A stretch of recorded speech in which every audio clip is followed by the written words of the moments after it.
দেশের ব্যাংক খাতের সবচেয়ে বড় সমস্যা বিপুল অঙ্কের খেলাপি ঋণ। দীর্ঘদিন ধরে চলমান এ সমস্যা এখন প্রকট আকার ধারণ করছে। বিভিন্ন সময়ে খেলাপি ঋণ কমিয়ে আনার বিষয়ে কর্তৃপক্ষ নানা অঙ্গীকার করলেও তা রক্ষা করা হয়নি। আওয়ামী লীগ সরকারের ১৫.৫ বছরে দেশের ব্যাংক ও আর্থিক প্রতিষ্ঠানগুলোর খেলাপি ঋণ বেড়েছে বেপরোয়া গতিতে।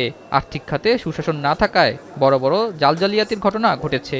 এর মাধ্যমে বিতরণ করা ঋণের প্রায় সবই খেলাপি হয়েছে। ফলে স্বাভাবিকভাবেই মাত্রাতিরিক্ত বেড়েছে খেলাপি ঋণ। আর এসব ঋণের পেছনে দায় থাকার অভিযোগ রয়েছে এস আলম, নজরুল ইসলাম মজুমদার ও সালমান এফ রহমানের মতো অনেকের বিরুদ্ধে। শুধু ঋণ নিয়েই ক্ষান্ত হয়নি, লাখ কোটি টাকার বেশি করেছে পাচার। ২০০৯ সালের জুন পর্যন্ত ব্যাংক খাতের খেলাপি ঋণ ছিল ২২,৪৮১ কোটি টাকা। সেখান থেকে এখন বেড়ে ৩০ সেপ্টেম্বর শেষে দাঁড়িয়েছে ২,৮৪,৯৭৭ কোটি ৩১ লাখ টাকা। অর্থাৎ পলাতক স্বৈরাচারী শেখ হাসিনা সরকারের আমলে খেলাপি ঋণ বেড়েছে ২,৬২,৪৯৬ কোটি টাকা। বাংলাদেশ ব্যাংকের তথ্য বলছে, সেপ্টেম্বর পর্যন্ত বিতরণ করা ঋণের পরিমাণ দাঁড়িয়েছে ১৬,৮২,৮২১ কোটি ৯৪ লাখ টাকা। সেই হিসাবে খেলাপি ঋণ মোট ঋণের ১৬.৯৩%। এ সময় রাষ্ট্রায়ত্ত ব্যাংকগুলোর খেলাপি ঋণের পরিমাণ দাঁড়ায় ১,২৬,১১১ কোটি ৫২ লাখ টাকা, যা বিতরণ করা ঋণের ৪০.৩৫%।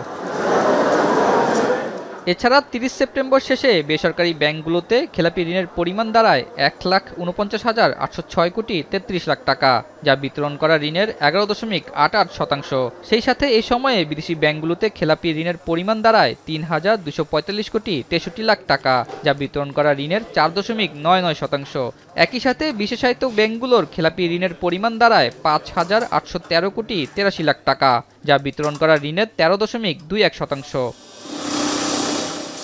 ব্যাংকাররা বলছেন, গত ১৫ বছরে খেলাপি ঋণের তথ্য যেভাবে গোপন করা হয়েছে তা যদি পুরোপুরি সামনে আনা হয় তা আরও ভয়াবহ বেড়ে যাবে। তো এই ব্যাংকিং ইন্ডাস্ট্রিতে যে লুটপাট হয়েছে, সেই লুটপাট পত্রিকায় যা আসে তার চেয়ে বেশি হয়েছে। এই যে আপনার গিয়ে ব্যাংকিং খাতে বলা হচ্ছে যে ২,৮৫,০০০ মানে ৩ লক্ষের কাছাকাছি কোটি টাকা হচ্ছে খেলাপি।